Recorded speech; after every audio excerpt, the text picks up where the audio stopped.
Halo sahabat-sahabat tercinta, berjumpa lagi dengan saya Daryanto Official. Boom boom boom. Cut. Dulu ketua. Ini kan konten saya. Oh gitu ya. Saya yang opening, oke? Oke.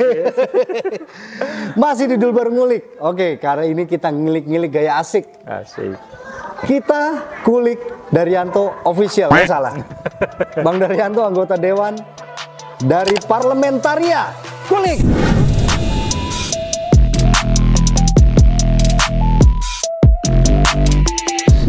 Oke, Bang Daryanto. Udah lama ya kita nggak bikin podcast. Udah lama nggak podcast. Ya, Nah, Ketua, ini adalah anggota DPRD Kota Bekasi, Dapil Bekasi Selatan, Bekasi Timur. Betul sekali. Ketua, ini jejak langkah Bang Daryanto nih ya. 2 periode ya. Iya, 2 periode. Sebagai anggota DPRD sudah 2 periode, pasti sudah banyak makan asam garam. Betul ya? Ya kalau garamnya ada, asamnya nggak terlalu lah.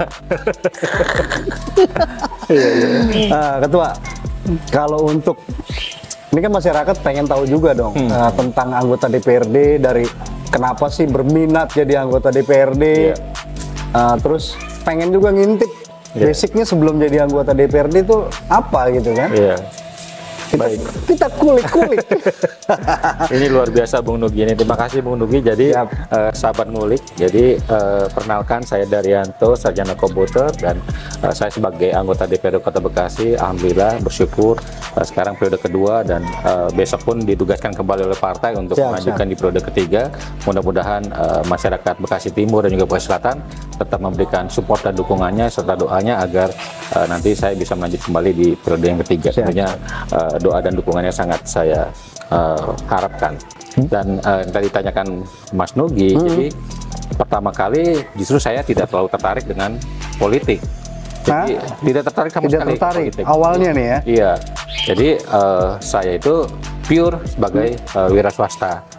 Nah, di situ setelah saya mendirikan sekolah Global Persada Mandiri, nah saya lihat guru-guru saya lagi pada kumpul, apa itu, lagi nonton YouTube. Nah di situ dilihat YouTube-nya Ahok.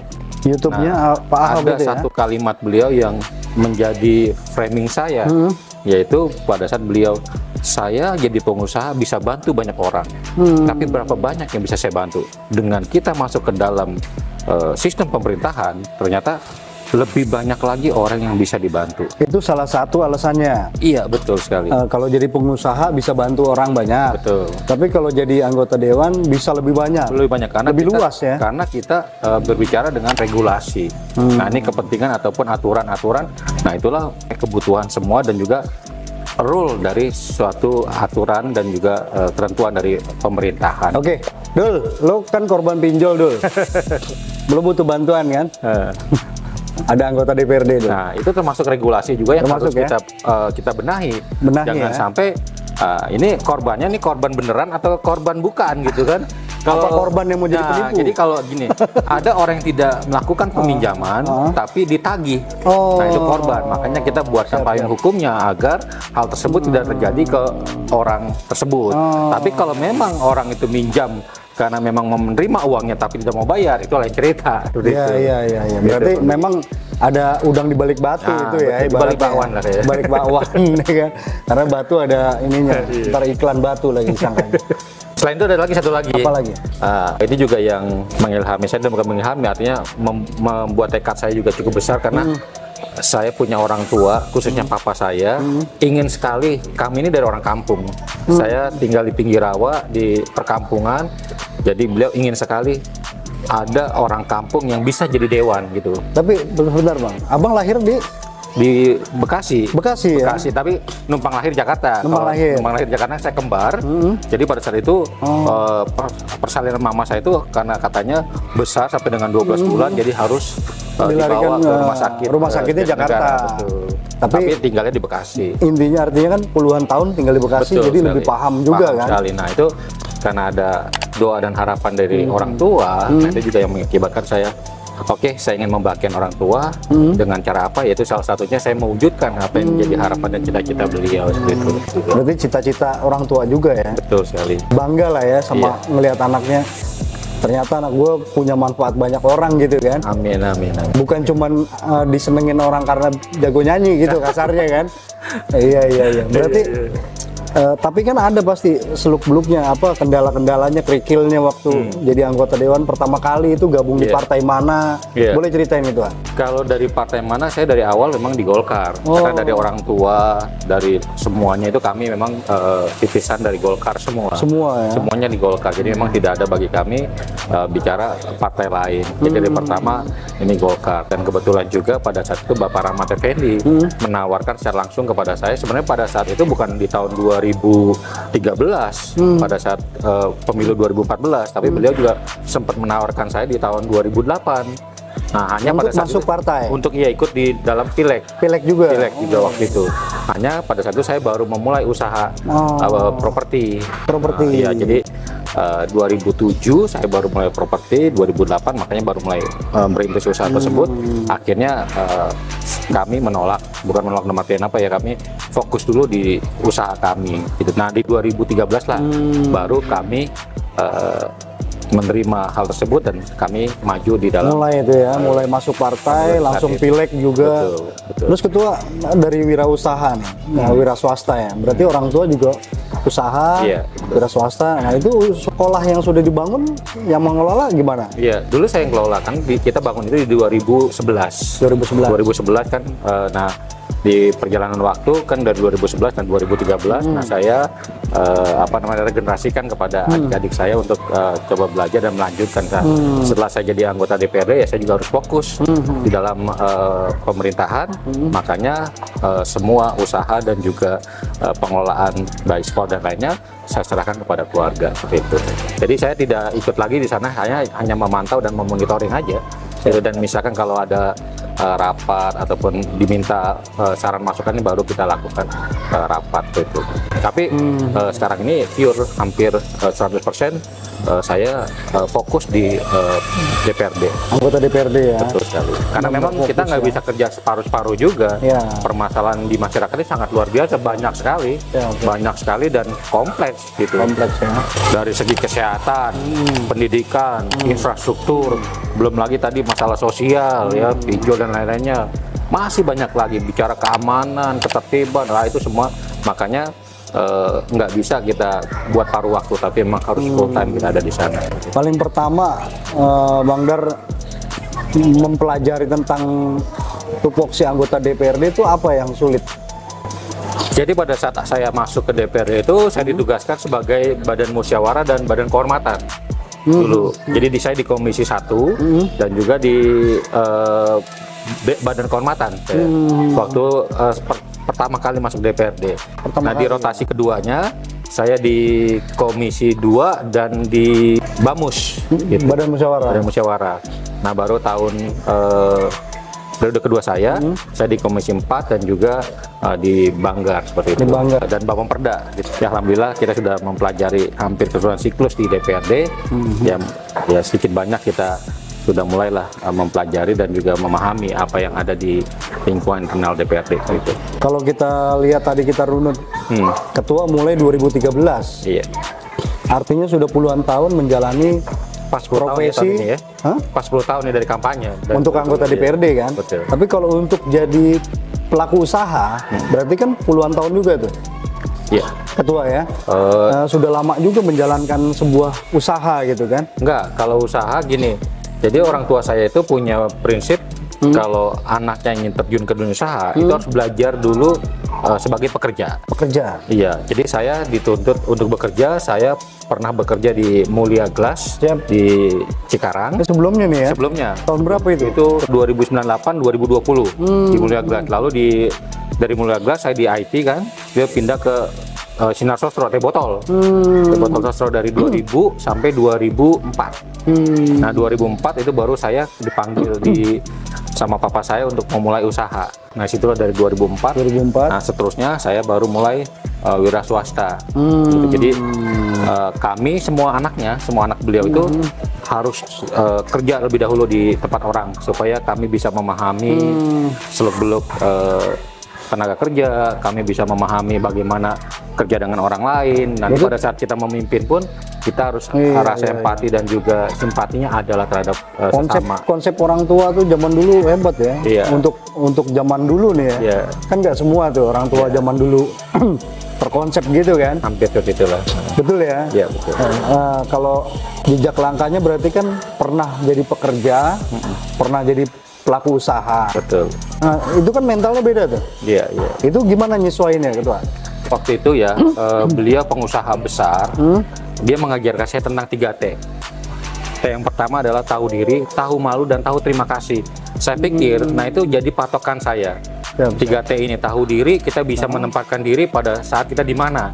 Pada saat kita menjadi pegawai, kita menempatkan diri sebagai pegawai. Pada saat kita menjadi atasan, kita menempatkan diri sebagai atasan, tapi tidak melupakan jasa-jasa bawahan. Seperti itu. Pada saat kita menjadi sekarang ada di posisi sebagai wakil rakyat, kita menempatkan diri sebagai wakil rakyat, bukan sebagai bosnya rakyat gitu. Jadi sebagai perwakilan rakyat. Nah itu tahu diri itu saya pikir maknanya sangat luas. Global ya? Iya, ya. Jadi bukan cuma buat satu bidang ya, iya, itu ya? semua. Jadi, nah itu yang saya pelajarin dari beliau. Ini mentor saya selalu ya. Itu belajarnya juga sambil dijabarin lagi ya? Tahu dirinya tuh untuk ini ya, penjabarannya luas gitu. Beliau pernah mengajarkan kepada saya gini, kamu nggak usah traktir saya, kata beliau gitu. Saya cukup, kata beliau. Kamu bantu orang yang butuh kamu bantu. Dengan begitu kamu sudah bantu saya, kata dia gitu.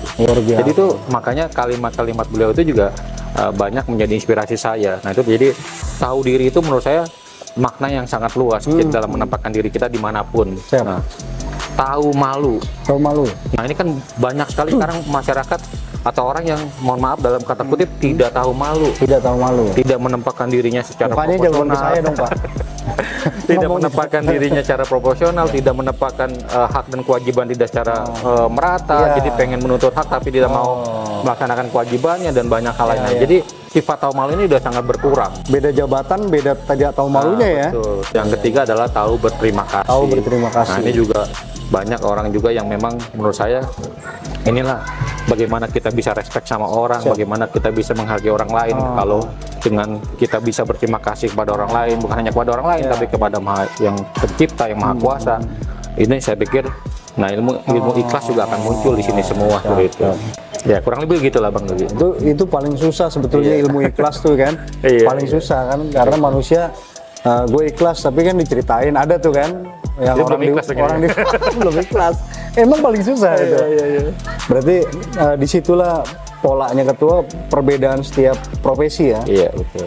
Dari pekerja, pelaku usaha sampai anggota dewan. Tapi kalau tadi 3T itu saya pikir dimanapun akan sama. Tidak melihat strata, tidak melihat jabatan ataupun apapun. Saya pikir itu bisa ditempatkan dimanapun dan status apapun ya. Iya. Dan saya melihat sebagai mentor dan juga orang yang ya menurut saya sultan lah pada saat itu memang belum disebut sultan tapi seorang sultan tapi mengajarkan hal tersebut. Nah itu yang menurut saya jadi contoh buat saya secara pribadi itu. Siap. Nah terus kalau 2 periode jadi anggota DPRD nih, yang paling berkesan apa pandangan Ketua, bayangannya nih? Paling berkesan jadi anggota DPRD itu apa sih gitu? Kepuasan batin sendiri adalah pada saat kita melihat orang yang kita bantu itu ya tadi itu bisa 3T itu gitu. Jadi pada saat orang bisa menjalankan 3T. Artinya pada saat orang itu bisa survive, bisa tertolong, bisa terbantu. Ya contoh dari segi kesehatan. Ya mungkin kita nggak akan bisa bantu orang kalau mungkin posisi saya bukan sebagai anggota DPRD. Pada saat nggak punya biaya, terus sakit, nah bagaimana di rumah sakit, bagaimana mengurus biayanya. Nah itu semua mungkin kalau kita bukan sebagai anggota DPRD, ya saya bisa bantu, tapi nggak akan bisa maksimal sampai dengan tuntas dia sembuh sehat. Tapi dengan begitu, nah pemerintah Kota Bekasi punya program yang namanya LKM-NIK, yang mungkin ini nggak ada di wilayah lain, yang tidak tercover BPJS, yang tidak mampu, yang nunggak BPJS, itu bisa di-cover oleh pemerintah kota dengan layanan LKM-NIK. Itu adalah kepanjangan dari KS yang dulu pemerintah Kota Bekasi punya. Dikarenakan regulasi, akhirnya KS di stop, tapi kita punya komplement yang tadi itu, yang tidak di-cover oleh BPJS, pemerintah kota berhak membiayai masyarakat yang tidak mampu. Artinya pengelolaan Kota Bekasi udah cukup di bidang kesehatan ya? Sangat-sangat cukup. Siap. Nah kalau untuk bicara kesehatan, kemarin kita pantau itu di lapangan pada saat riset juga Ketua ada pengobatan gratis atau apa, itu memang ide Ketua atau gimana? Iya, jadi dari tahun 2013 itu kita pendekatan dengan masyarakat seperti itu. Siap.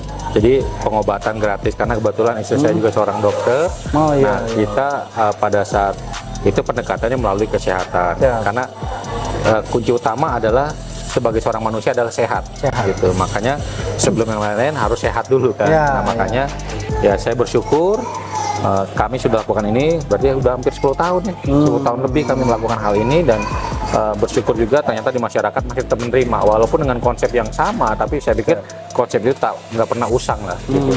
Ya kemarin Mas Nugi lihat sendiri, selain pengobatan gratis ada juga kacamata baca yang memang diperlukan juga untuk para manula, ya ibu-ibu taklim ya kan, untuk pengajian dan lainnya, itu saya pikir ya cukup bermanfaat walaupun nilainya nggak seberapa, tapi manfaat yang kita harapkan bisa dirasakan oleh masyarakat. Itu berasa Ketua, meskipun kalau kata Ketua nggak seberapa, tapi berasa juga bagi yang menerima kan. Iya, tapi kemarin ada kejadian lucu Mas Nugi. Jadi pada saat di perkampungan ada kakek-kakek, nah pas diperiksa matanya, coba kek ini bisa baca nggak? Enggak. Ini kebaca nggak? Enggak. Loh ini diganti lagi kacamatanya nggak bisa kebaca juga. Terus kenapa kek? Saya nggak bisa baca. Jadi dia mau pakai ukuran berapapun nggak bisa ya? Nggak bisa. Karena dianya nggak bisa baca. Iya. Itu salah satu kendala. Ya, tapi itu apa namanya, humor yang kita temukan di lapangan dan secara nggak langsung ya seru-serunya lah. Itu ibaratnya humor dadakan ya. Bukan tahu tapi humor dadakan. Nah Ketua, kalau untuk reses nih, bicara reses, apa pentingnya menurut Ketua nih, reses ini penting nggak sih sebetulnya atau gimana gitu? Iya. Jadi reses ini sangat penting karena di sela kesibukan anggota DPRD, kami itu bukan artinya santai-santai. Di DPRD itu ditugaskan satu pengawasan, ya, dua budgeting, ya kan, tiga pembuat peraturan daerah. Nah, selain itu juga dengan kesibukan waktu kita disisihkan waktu untuk menjaring aspirasi.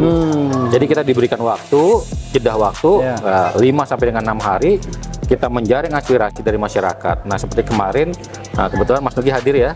Nah, di situ kan kita lihat langsung apa progres yang sudah dikerjakan, mana yang belum, gitu. Jadi pada saat kita lihat langsung di lapangan, oh ini yang sudah dikerjakan, alhamdulillah. Mana yang belum lagi, oh ini. Ya, kita jelaskan kepada masyarakat, ini nanti next ya, ini akan datang lagi ini, gitu, seperti itu. Dan bukan hanya tentunya bukan hanya infrastruktur, kan kemarin diharapkan mereka juga kan, dari SDM juga, lapangan kerja, keamanan, ada yang minta CCTV dan lainnya. Tapi tentunya hal itu kembali kita jelaskan, semuanya butuh proses dan butuh waktu, seperti itu. Dan bersyukur masyarakat banyak memahami dan mengerti. Dan tentunya juga bukan hanya itu, kita juga memberikan edukasi, edukasi kepada masyarakat tentang pemerintahan Kota Bekasi. Jaring aspirasi 2023 nih kemarin, itu untuk kapan itu realisasinya? Bisa 2024, bisa 2025. Tergantung dari pengajuannya. Iya, jadi ada yang memungkinkan, ada yang nggak memungkinkan. Nah, kalau nggak memungkinkan nanti berarti di tahun berikutnya. Karena memang bagaimanapun aspirasi sekarang ini dimasukkan di 2024 untuk proses di 2025. Gitu. Itulah cukup panjangnya proses. Coba Ketua, penganggaran kita. Jelasin dikit aja. Aspirasi itu apa sih? Karena masih banyak saya perhatiin nih di masyarakat belum paham aspirasi itu apa sebetulnya. Ada malah bikin, Pak Dewan, saya mau dagang lontong nih, modalnya kurang 700.000, itu aspirasi bukan? Ya beda-beda tipis. Ya kalau Pak Dewannya atau Bu Dewan atau Bu Dewannya ada rezeki ya bolehlah dibantu masyarakat. Karena gimana pun ya UMKM memang menjadi kendalanya adalah masalah permodalan. Nah, UMKM, artinya betul. Iya. Jadi ya dengan begitu mudah-mudahan dengan dibantu senilai itu tadi ternyata bisa berkembang. Nah itu kan artinya alhamdulillah jadi kebahagiaan pahala. Tersendiri ya. Selain kebahagiaan juga kan akan menjadi pahala. Yang kedua juga ya tentunya bagaimana proses ini juga kita bisa jelaskan kepada masyarakat tentang cara-cara untuk mendapatkan sumber pendanaan. Gitu. Iya, banyak hal. Jadi aspirasi itu sebenarnya banyak hal yang mungkin masyarakat bisa, bukan artinya masyarakat meminta terus aspirasi, bukan, bisa juga aspirasi itu berupa masukan. Contoh kemarin ya Pak, di sini sering terjadi kecelakaan, bagaimana? Nanti Pak bisa nggak Pak dibuatkan ini seperti itu, kan dibuatkan apa jalur kejut, kan. Contoh di kemarin Duren Jaya kan, banjir penanggulangan, ternyata Pak RW-nya orang sipil lebih mengerti masalah bagaimana teknik ya, iya teknik. mengerti teknik. Ya, Nah, jadi ya. kita juga bisa minta masukan dari mereka malah. Nah, kemarin pun saya udah minta bantuan ke Pak RW, Pak tolong dibuatkan di gambarnya supaya kita bisa diskusikan dengan dinas terkait agar hal ini bisa direalisasikan, dan mudah-mudahan ini juga mengurangi, malah bisa menyelesaikan permasalahan banjir yang di Durenjaya. Berarti itu salah satu poin penting juga di sebuah wilayah ada teknik sipilnya ya. Iya harus. Jadi dia Karena bisa memberi gambaran yang bagus kita kan begini harus gitu ya. menyerahkan sesuatu itu kepada yang ahlinya. Iya. Kalau kita tidak menyerahkan kepada yang ahli, tinggal tunggu kehancuran. Kan gitu. Iya. Gitu aja Bang Dugi. Nah, Ketua, untuk anggota DPRD, tadi kan kesannya nih, Iya. yang bikin pusing jadi anggota DPRD pasti ada dong. Iya. Apa tuh? Ya, kalau saya melihat memang ada beberapa hal yang masyarakat juga kurang memahami. Jadi mereka beranggapan bahwa anggota DPR itu manusia setengah dewa. Jadi harus tahu, harus bisa, harus mampu, harus semuanya harus gitu. Jadi Padahal- kalau ngomong dikit, Iya. Dewan harus ngerti gitu. Jadi kalau dibilang Dewan lagi tongpes, nggak percaya. Bahwa terus kalau dibilang Dewan, oh maaf saya nggak tahu, oh nggak mungkin. Oh, harus tahu. Iya gitu harus ya. tahu gitu. Jadi makanya ini pun ya tentunya kami anggota DPR juga manusia biasa. Ya. Ya tentunya dengan pengetahuan yang terbatas, kemampuan terbatas, dan juga banyak hal yang memang kami sebagai manusia biasa. Intinya seperti itu aja. Jadi kami juga butuh pengertian dan juga karena keterbatasan kita. Dan selain itu juga, nah inilah kadang-kadang juga masyarakat, oh anggota Dewan itu harus bicara 24 jam untuk masyarakat. Saya setuju. Tapi juga mohon masyarakat mengerti bahwa kami juga punya keluarga. Ya. Kami juga punya orang yang harus kami sayangi di rumah. Kita punya anak dan lain hal sebagainya. Berikan juga kami waktu untuk keluarga kami. Jadi memang itulah suka dukanya. Kalau saya pribadi ya, itu ya mungkin suka dukanya yang saya rasakan. Ya sekali lagi tentunya ini kan kembali kepada pengertian masyarakat. Pengertian. Gitu. Ya, Jadi ya nggak akan ini juga sih, nggak akan jadi masalah juga. Tapi intinya bagaimana kita bisa menjelaskan dan juga komunikatif terhadap warga dan masyarakat. Karena Bang Daryanto adalah anggota Dewan, bukan anggota Dewa. Bukan anggota Dewan. Bukan anggota Dewan. Apalagi 19. 19. Iya. Nah, Ketua, kasih himbauan ke masyarakat tentang aspirasi, jangan pernah pokoknya terus apa gitu kan? Iya. Paham nggak? Iya, paham. Oke, Jadi siap. gini, dalam menyampaikan aspirasi sebenarnya masyarakat bisa banyak hal yang dilalui. Misalkan dalam hal penyampaian infrastruktur di lingkungan wilayah. Siap. Jadi sebenarnya ada 3 jalur yang bisa disampaikan. Yang pertama bisa melalui musrembang. Nah ini biasanya dilaksanakan pada saat bulan Januari atau Februari. Gitu. Jadi ini biasanya musrembang itu ada tingkat kelurahan, kecamatan, dan terakhir di kota. Gitu. Nah ini semua akan dikumpulkan melalui RW. Nah, atau yang kedua bisa juga melalui dinas terkait. Ya bisa melalui BMSDA, Perkimtan, atau yang lainnya. Kalau masalah kesehatan bisa melalui dinas kesehatan, mereka juga bisa Langsung menyalurkan. ke dinasnya ya? Bisa. Aspirasinya juga bisa melalui dinas karena nanti RK-nya juga ada di dinas. Gitu. Yang ketiga juga bisa melalui anggota DPRD, itu tadi melalui jaring aspirasi. Jadi nggak semuanya hanya melalui anggota DPRD, enggak. Harusnya tiga-tiga itu dipakai ya. Salah satu bisa, atau tiga-tiganya juga silakan. Tapi kalau tiga-tiganya saya pikir nanti juga akan ada Bentrok. karena bukannya bentrok, tapi nanti juga akan ada seleksi atau maksudnya akan mengerucut, nanti ketahuan yang mana yang akan dipakai itu. Jadi sebenarnya nggak ada masalah juga. Kalau mau melalui 3 jalur pun diperbolehkan, namun ya harus bisa komunikasi ke semuanya. Jadi untuk masyarakat Kota Bekasi pada khususnya banyak hal yang menjadi aspirasi. Tapi saya nggak kenal anggota Dewan, gimana? Jadi itu pertanyaan juga kan? Nah, Bapak Ibu warga masyarakat Kota Bekasi bisa langsung datang ke DPRD, ke kantor DPRD yang ada di Kalimalang, terbuka. Jadi silakan datang. Nanti kebutuhannya di mana? Kita ada Komisi 1 bicara masalah pemerintahan, investasi, kerjasama, pertanahan, dan kerjasama lembaga vertikal, kepolisian, kejaksaan, di situ semuanya di situ. Atau masalah pembangunan kita ada di Komisi 2. Ya masalah di SUB juga ada di Komisi 2, masalah lingkungan hidup juga ada di Komisi 2. Atau masalah pendapatan atau belanja daerah, atau kerjasama pemerintah daerah, misalkan dengan PDAM itu ada di Komisi 3. Atau bicara masalah kesra, kesehatan dan kesejahteraan, Nah itu adanya di Komisi 4, baik tenaga kerja, kesehatan, pendidikan, semuanya. Nah itu ada di Komisi 4. Jadi sekali lagi kepada seluruh masyarakat Kota Bekasi, silakan. Kalaupun saya nggak kenal anggota dewan, datanglah ke kantor DPRD sebagai kantor perwakilan masyarakat, dipersilakan untuk menyampaikan aspirasi. Kalau untuk mengetahui lebih dalam bisa buka wawasan di Google juga nih. Betul sekali. Komisi 1 apa tugasnya, Komisi 2 itu ada semua ya, Ketua, betul, betul. Karena di setiap wilayah beda-beda juga, Mas Dugi. Nggak semua Komisi 1 itu kalau kita pemerintahan di wilayah lain bisa aja Komisi 1 itu ternyata pembangunan, tapi itu tergantung dari wilayah masing-masing. Tergantung wilayah masing-masing. Ya. Nah kalau untuk Kota Bekasi khususnya, menurut Ketua apa yang masih jadi kendala dan apa yang harus difokuskan? Iya. Jadi kalau untuk melihat Kota Bekasi di usia yang remaja ya, saya pikir ini udah sangat luar biasa. Sangat luar biasa pembangunannya, kita sudah tidak kalah dengan wilayah-wilayah lain. Malah saya bilang Kota Bekasi harusnya sudah siap menempatkan diri sebagai salah satu kota metropolitan di Indonesia. Gitu. Karena bicara kesehatan, kita sudah setiap kelurahan kita sudah punya puskesmas, malah kita sudah punya rumah sakit tipe C di 6 kecamatan, malah kita tinggal tambah lagi 6, kita sudah semua di kecamatan punya rumah sakit tipe C.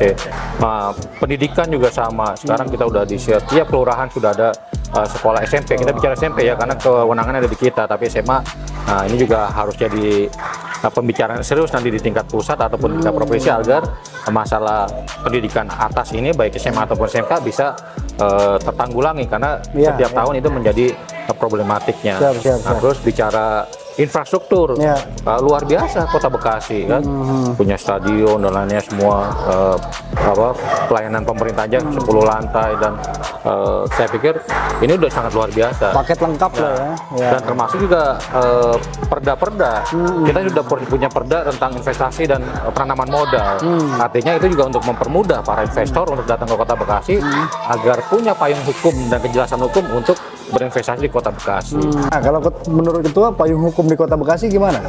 Ya, jadi kita pemerintah Kota Bekasi sudah mempunyai payung hukum tentang perda investasi dan penanaman modal. Jadi itu tentunya dibutuhkan untuk para investor. Tentunya investor itu butuh kepastian hukumnya. Nah, makanya kita pemerintahan Kota Bekasi sudah menyiapkan hal tersebut. Jadi kita berharap banyak investor tidak khawatir dengan hal tersebut seperti itu. Ya, mudah-mudahan kalau sudah ada payung hukum, berarti warga juga punya kepastian untuk menjalankan usaha-usaha mereka seperti itu. Jadi investor juga aman lah ya. Dan memudahkan mereka dalam mengurus perizinan juga. Perizinan, siap. Iya.